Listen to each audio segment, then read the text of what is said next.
Hello friends, आज हम math के पेपर के आंसर्स चेक करेंगे जो हमारा कल हुआ था, यानी कि 9 सितंबर को जो एचपीएससी के द्वारा पीजीटी का एग्ज़ाम लिया गया था, उसके हम आंसर की मैच करेंगे। ये सेट बी है, आप अपने सेट के अकॉर्डिंग मैच कर लेना, ठीक है। तो बी सेट में जो फर्स्ट क्वेश्चन था उसमें आपको इंटीग्रेशन निकालना था sine square x D x का। इसका करेक्ट ऑप्शन होगा ऑप्शन बी, ठीक है। तो अब हम चलते हैं नेक्स्ट क्वेश्चन की तरफ। जो दूसरा क्वेश्चन है, इसमें आपको एरिया निकालना था। Area bounded by the curve y equal to 4x4 - x² in between 0 to 3 and the x axis. तो इसका करेक्ट ऑप्शन होगा सी, जो कि आपका 16/3 है, ठीक है। नेक्स्ट क्वेश्चन के लिए चलो। नेक्स्ट क्वेश्चन में आपको क्या है, आपको एंगल फाइंड आउट करना था। आपको कंडीशन दी गई थी कि क्रॉस प्रोडक्ट की मैग्नीट्यूड एंड डॉट प्रोडक्ट की मैग्नीट्यूड इक्वल होगी। तो इस सिचुएशन में जो एंगल होता है वो होता है आपका 45 डिग्री। तो करेक्ट ऑप्शन आपका बी ऑप्शन हो जाएगा। इसके बाद जो नेक्स्ट क्वेश्चन है उसमें आपको इक्वेशन ऑफ ए लाइन दी गई थी और आपको एक प्लेन दिया गया था, तो इनका इंटरसेक्शन पॉइंट आपको निकालना था। तो इंटरसेक्शन पॉइंट जो आपका आएगा वो आएगा ऑप्शन ए, जिसमें 5, 15 - 14 यानी कि 5, 15 - 14 आपका इसके लिए करेक्ट आंसर होगा। इन द नेक्स्ट क्वेश्चन जो कि आपका पांचवा क्वेश्चन, फिफ्थ क्वेश्चन में आपको क्या है कि section of a sphere by a plane is always a circle. तो करेक्ट ऑप्शन आपका हो जाएगा ऑप्शन बी। तो ये आपके फर्स्ट 5 क्वेश्चन के आंसर की थी। अब इसके बाद चलते हैं हम नेक्स्ट क्वेश्चन पे। अब देखिए सिक्स्थ क्वेश्चन में आपको बताना था कि आपको एक प्रोबेबिलिटी बतानी थी कि जो किसके प्रोपोर्शनल हो, कि डाइस पे 4 डॉट हो तो किसके प्रोपोर्शनल होगी, वो 4 के प्रोपोर्शनल होगी। तो इसका करेक्ट ऑप्शन जो है भाई वो आपका हो जाएगा ऑप्शन डी, जिसमें आपका आंसर क्या है 4/21, जो आपका डी ऑप्शन करेक्ट हो जाएगा छठे क्वेश्चन के लिए। सातवें क्वेश्चन के लिए आपका हो जाएगा भाई बी। इस वीडियो में हम सिर्फ आंसर की डिस्कस कर रहे हैं, तो इसीलिए मैं क्वेश्चन की स्टेटमेंट को स्किप कर रही हूँ। इसके बाद आठवां क्वेश्चन आप अपने अकॉर्डिंग मैच कर लीजिएगा, अपने सेट के अकॉर्डिंग। तो इसके बाद जो आठवां क्वेश्चन था उसमें भी आपका क्वेश्चन जो है वो प्रोबेबिलिटी रिलेटेड है और इस क्वेश्चन का करेक्ट ऑप्शन होगा ऑप्शन सी, जिसमें आपका आंसर आएगा 4। इसके बाद जो नेक्स्ट क्वेश्चन है वो आपका है लीनियर ट्रांसफॉर्मेशन से रिलेटेड, जिसमें आपको एक लीनियर ट्रांसफॉर्मेशन दी गई है। तो इसका करेक्ट ऑप्शन होगा ऑप्शन डी, जिसमें आपका आएगा 8 और 5।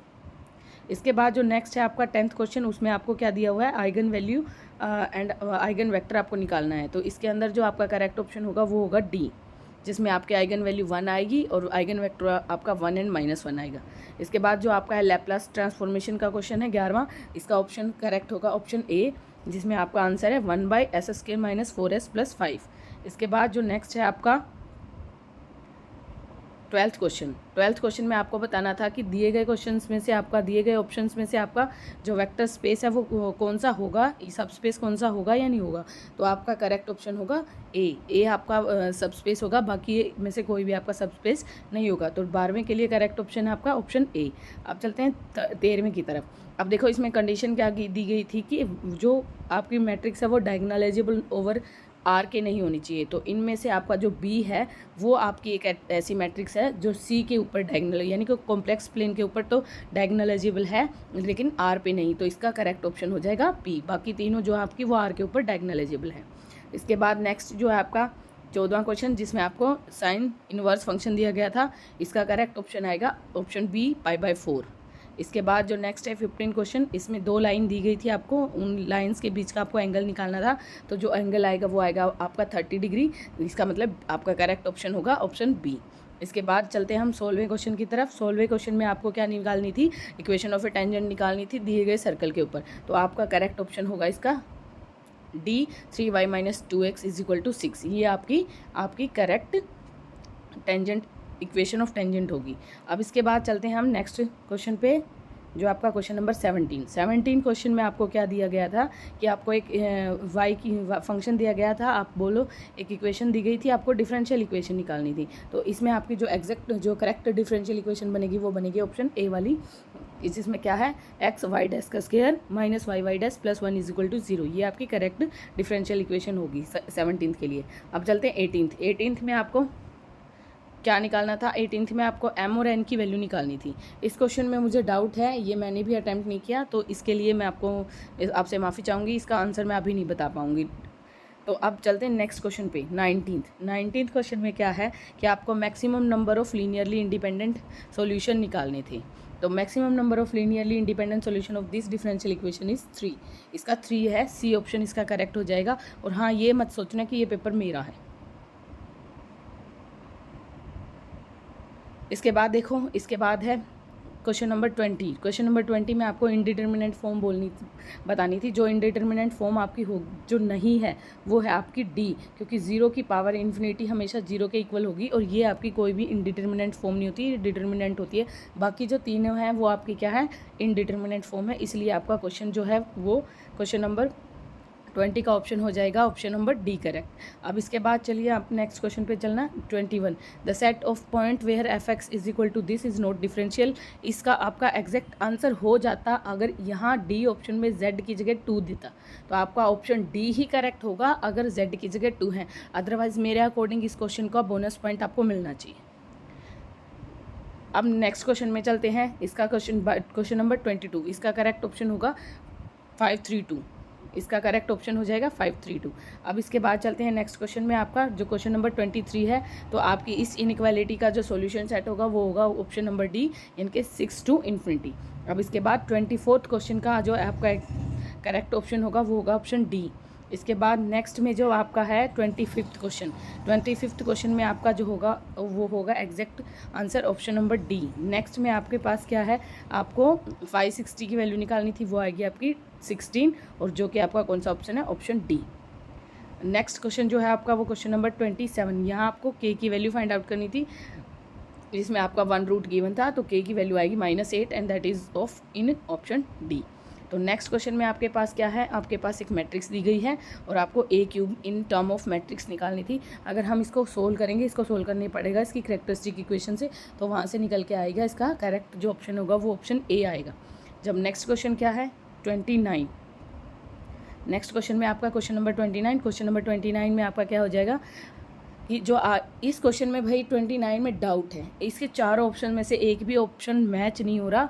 तो इस क्वेश्चन का अगर HPSC फेयरली आपको आंसर की प्रोवाइड करेगी तो इस क्वेश्चन के मार्क्स भी बोनस में जाने चाहिए, क्योंकि इन चारों ऑप्शन में से तो इसका कोई भी आंसर नहीं आएगा according to this given statement. तो इस क्वेश्चन में इस क्वेश्चन का कोई भी ऑप्शन करेक्ट नहीं है चारों में से। तो नेक्स्ट क्वेश्चन जो आपका है वो 30th क्वेश्चन है। इसका आंसर आएगा ऑप्शन बी, इसकी वैल्यू आएगी इक्वल टू 1। नेक्स्ट क्वेश्चन जो है आपका 31, इस क्वेश्चन का करेक्ट ऑप्शन आएगा, इसकी जो डोमेन होगी वो होगी -3/2 से 3/2, तो इसका करेक्ट ऑप्शन होगा ऑप्शन सी। नेक्स्ट क्वेश्चन जो आपको डेरिवेटिव निकालना था, तो डेरिवेटिव निकालने के बाद जो एग्जैक्ट आंसर जो आपका करेक्ट ऑप्शन होगा वो होगा ऑप्शन ए, 32 का ऑप्शन ए। 33 में आपके पास क्या है, 33 का जो करेक्ट आंसर होगा वो आपका होगा ऑप्शन सी। इसमें df/dx की वैल्यू जो है वो आएगी 2। अब इसके बाद जो आपका नेक्स्ट है 34 क्वेश्चन। 34 क्वेश्चन की क्या है, 34 क्वेश्चन में आपको क्या निकालना था कि A and B be the two set containing 2 and 4 element, we have to total element निकाल के हमें उनमें से वो माइनस करने थे जिनमें दो या 2 से कम सेट हैं। इसका करेक्ट ऑप्शन आएगा 2, 10। नेक्स्ट क्वेश्चन में आप करेंगे, इसका करेक्ट ऑप्शन होगा बी। नेक्स्ट क्वेश्चन में हम करेंगे, आपके पास जो नेक्स्ट क्वेश्चन है आपका जो दिया गया है उसमें fx + 2 fx - 2y = xy दिया हुआ है। इसका जो एग्जैक्ट जो करेक्ट ऑप्शन होगा वो होगा ऑप्शन सी। 35 का होगा ऑप्शन सी। उसके बाद 36 मैंने अटैम्प्ट नहीं किया, और इसमें भी इसको भी सोल्व करना पड़ेगा। इसका भी अभी मैं एग्जैक्ट आंसर आपको नहीं बता पाऊँगी, सॉरी फॉर दिस ऑल्सो। 37 पे चलते हैं। 37 का एग्जैक्ट जो करेक्ट ऑप्शन है वो है आपका बोथ P5 एंड P3। इसका करेक्ट आंसर होगा आपका सी ऑप्शन। अब इसके बाद चलते हैं नेक्स्ट जो आपका है 39 पे जो आपका है 39 का जो आंसर होगा वो आपका होगा ऑप्शन बी करेक्ट, जिसमें आपकी वैल्यू आएगी 2। अब इसके बाद चलते हैं नेक्स्ट क्वेश्चन नंबर 40 पे। क्वेश्चन नंबर 40 में जो आपकी वैल्यू आएगी वो आएगी 0 to 1। m की जो वैल्यू है वो 0 और 1 के बीच में लाई करेगी, तो इसका ऑप्शन जो हो जाएगा वो ऑप्शन ए करेक्ट हो जाएगा। अब इसके बाद जो नेक्स्ट है आपका, इसके बाद नेक्स्ट है उसमें आपका 42 क्वेश्चन। 42 क्वेश्चन में आपका क्या है कि आपको हार्मोनिक मीन दिया हुआ है, तो आपको नंबर्स बताने हैं एक कंडीशन के साथ जो दिए हुए हैं। तो इसका अगर हम सॉल्यूशन करेंगे तो इसका एग्जैक्ट आंसर जो आएगा वो आएगा ऑप्शन सी, यानी कि 3 और 6। Option C is the correct answer. Option C आपका करेक्ट आंसर हो जाएगा। अब इसके बाद चलते हैं 43 पे। 43 के अंदर जो आपका एग्जैक्ट आंसर होगा उसमें पी की वैल्यू जो है 1/2 टू 1/4 होगी, तो ये आपका बी ऑप्शन करेक्ट हो जाएगा। 44 में आपका जो करेक्ट आंसर है वो होएगा डी ऑप्शन। अब इसके बाद चलते हैं आपका 45 में जो आपका करेक्ट आंसर होगा वो होगा आपका ए। इसमें ए की वैल्यू सी के इक्वल होगी। ये आपका 45 क्वेश्चन के आंसर अभी तक बिल्कुल करेक्ट मैंने बताए हैं। अब चलते हैं हम नेक्स्ट पे। नेक्स्ट है आपका 55 क्वेश्चन। 55 क्वेश्चन में आपके पास क्या है कि आपको fx(y) इज इक्वल टू दे रखा है y² माइनस x²। इसकी आपको लोकल एक्सट्रीम वैल्यू निकालनी थी। इसकी लोकल एक्सट्रीम वैल्यू एक भी नहीं होगी, इसका आंसर आएगा 0। तो इसका आंसर ऑप्शन होगा ए करेक्ट। इसके बाद नेक्स्ट 56 का करेक्ट जो ऑप्शन होगा वो होगा ऑप्शन डी। 56 के बाद 57 का जो आपका करेक्ट ऑप्शन होगा वो होगा 1। ए ऑप्शन आपका करेक्ट होगा। 57 के बाद 58 में जो आपका करेक्ट आंसर होगा वो होगा, ये सिमेट्रिक है बट रिफ्लेक्सिव नहीं, ये वाला ऑप्शन आपका जो ऑप्शन बी है वो करेक्ट है। उसके बाद 59 का ऑप्शन नंबर डी करेक्ट है। इसके ये परमुटेशन का क्वेश्चन है, आपका 59 का डी ऑप्शन करेक्ट है। 60 में आपका क्वेश्चन जो होगा वो करेक्ट होगा option number C √2 e⁻⁻ π/4 iota. अब इसके बाद जो नेक्स्ट है आपका 60 के बाद 61 में जो आपको दिया गया ये बाइनोमियल का क्वेश्चन है। इसका क्वेश्चन होगा ऑप्शन जो करेक्ट होगा वो ऑप्शन बी आपका करेक्ट होगा। ये आपकी जो गिवन टर्म्स हैं, गिवन टर्म्स का रेशियो होगा।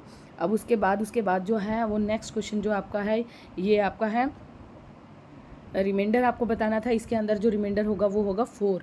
इसका करेक्ट ऑप्शन होगा बी। तो 63 का जो करेक्ट ऑप्शन होगा वो होगा सी। इसके बाद नेक्स्ट अगर हम चलें 64 क्वेश्चन को भी मैंने स्किप कर दिया था, इसका भी मेरे को कुछ समझ नहीं आया भाई, इसका भी मैं बाद में देखूंगी क्या रहेगा।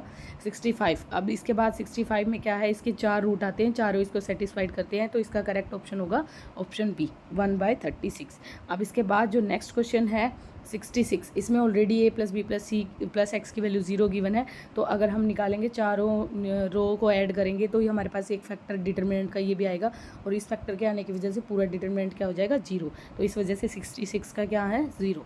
नेक्स्ट में आपके पास क्या होगा, नेक्स्ट क्वेश्चन में आपके पास क्या होगा 67 क्वेश्चन में हमारे पास क्या होगा भाई, 67 क्वेश्चन में हमारे पास प्रोबेबिलिटी निकालनी है for x = 2 with the given condition.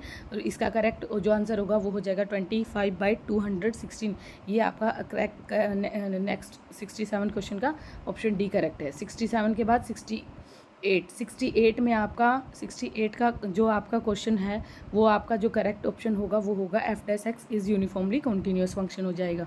ठीक है, उसके बाद नेक्स्ट जो है आपका 69 में जो है आपका fz 69 में जो है आपका fz अगर कोची-रामन इंटीग्रल इक्वेशन को सेटिस्फाई करता है तो वो हमेशा एनालिटिकल होता है, तो 69 का आपका बी करेक्ट हो जाएगा। 70 क्वेश्चन में आपकी जो पावर आएगी ओवरऑल सोल्व करने के बाद n की जो वैल्यू आएगी वो आएगी 15। ये 17th क्वेश्चन के लिए ऑप्शन सी करेक्ट है। 17 के बाद 71 क्वेश्चन की अगर हम बात करें, 71 क्वेश्चन का जो आंसर आएगा वो आएगा आपका सी ऑप्शन 580। अब इसके बाद जो नेक्स्ट क्वेश्चन है आपका 72, इसका आंसर आता है आपका 16 बी इसका करेक्ट ऑप्शन है।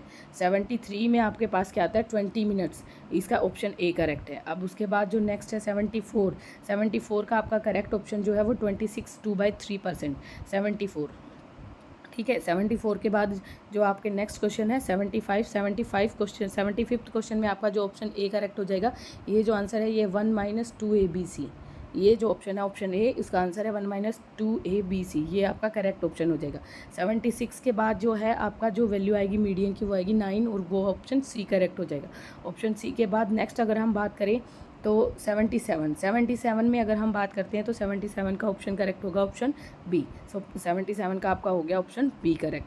उसके बाद 78 में जो आपका है वो जो आपकी करेक्टरिस्टिक पॉलिनोमियल बनेगी वो बनेगी आपकी ऑप्शन ए, वो आपकी इसकी करेक्टरिस्टिक पॉलिनोमियल है। इसके बाद अब हम नेक्स्ट क्वेश्चन की बात करें तो क्वेश्चन 80 का जो करेक्ट ऑप्शन होगा वो होगा बी 55 80। अब इसके बाद बात करें 81 का करेक्ट ऑप्शन होगा ऑप्शन ए, ये फंक्शन 1 भी है ऑन 2 भी है।